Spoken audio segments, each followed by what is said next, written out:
Elfrieda doesn't do interviews. One time she let me interview her for my cheesy class newspaper, but that's it. I was 11 and she was leaving home again, this time for good.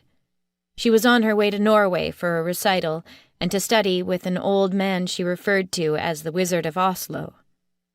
She was 17. She'd finished high school early, at Christmas. She'd got honors, everything, and 6 scholarships to study the piano, and a prize from the Governor-General of Canada for highest marks, which sent the elders into paroxysms of rage and fear.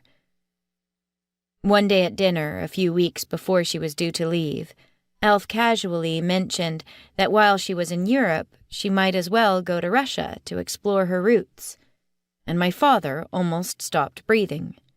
"You will not," he said. "Yeah, I might," said Elf. "Why not?" My grandparents originally came from a tiny Mennonite village in Siberia in 1917, the year of the Bolshevik Revolution. Terrible things happened to them there in the land of blood. Any hint of the place, the slightest mention of anything Russian, and my parents would start clawing the air. Plautdietsch was the language of shame. Mennonites had learned to remain silent, to shoulder their pain. My grandfather's parents were murdered in a field beside their barn, but their son, my father's father, survived by burying himself in a pile of manure.